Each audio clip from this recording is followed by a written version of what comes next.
Welcome back to Culture Spot. The podcast I'm delivering to you today is a review and evaluation, or let's call it a commentary, on the brand new Prime television series entitled Fallout, which you may or may not know is based on a long-standing, fairly popular video game. So we're going to look as well at the influence and the coming about of the Last of Us TV series on HBO, the video game behind it, their producers, and the culture of video game adaptation, which has grown up in the last 40 years now. So we're going to also be running down a brief history as well, going all the way back to those 1980s Nintendo and Sega Hollywood adaptations. So I hope you enjoy and, well, keep on gaming. Now, episode 2 of Amazon's new adaptation, the successful Fallout video game series, begins with a clear reference to its TV daddy, HBO's The Last of Us. We see a doctor experimenting on dogs in a post-apocalyptic transhuman scenario. But this time, the world is nuclear. Although, like The Last of Us, humanity has clearly habituated to disaster. Well, at least to a point.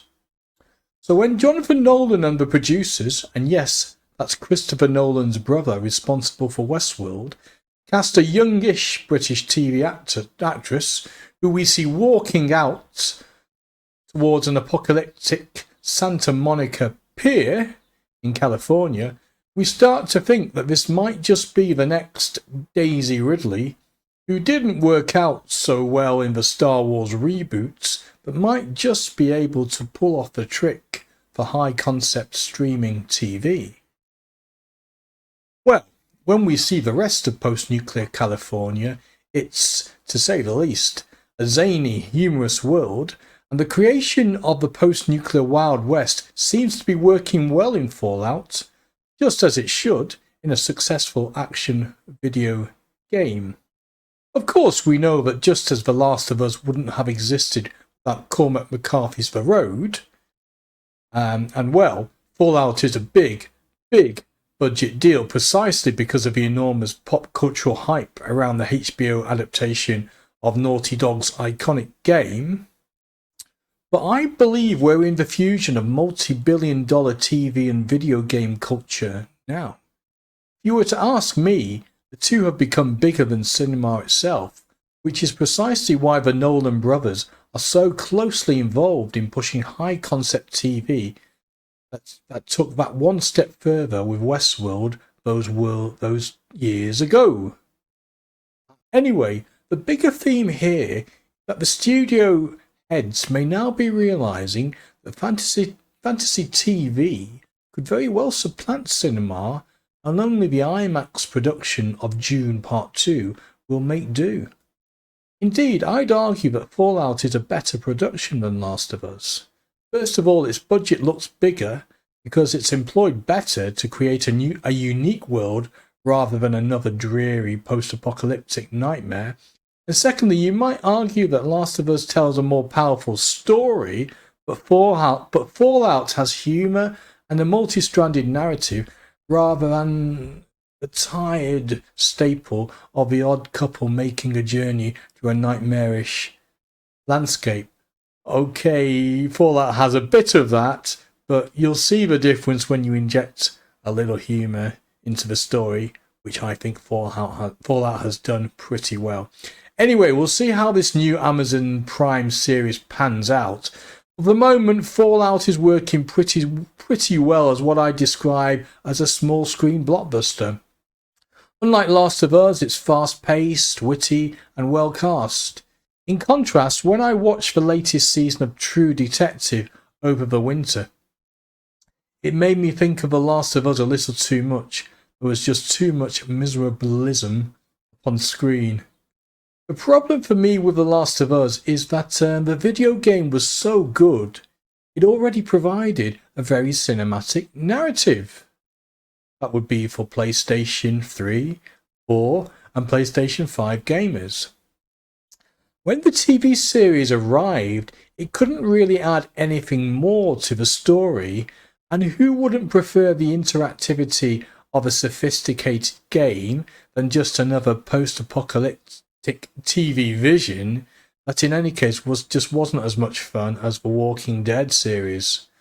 Fallout, I think, has a head start because it's a very broad open world computer game without very much in terms of a clear, very definitive story. So the screenwriters have a lot of will to work with in applying their own ideas about storytelling for next generation streaming TV. So now we're truly into the language of modern video games, open world, etc. Let's run down our timeline of video game adaptations. First off, the 1980s productions of Street Fighter and Super Mario Bros. In old school Hollywood.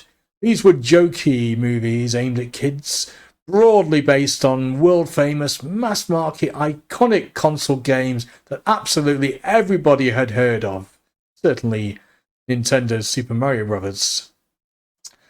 Moving on to the noughties, somehow we skipped the 90s too. The noughties is the Resident Evil decade for me, to which we could also add Silent Hill. These are big budget action films adapted by Paul W. Anderson, who originally made Event Horizon. They're now aimed at a niche audience who love the games and will put up with loose, meandering big screen stories just so long as they see their favourite game characters up on the screen. So, shortly after, and I'd say during the Resident Evil movie cycle, we have the two Angelina Jolie Tomb Raiders.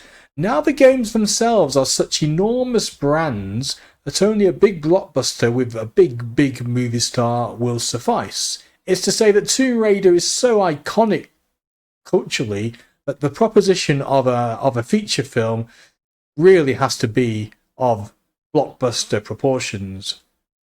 So after Angelina Jolie, we even got a reboot of the games, Cart and Horse, seemingly the wrong way round, and these were remade in the 2010s for a new generation with upgraded gameplay for much faster new consoles.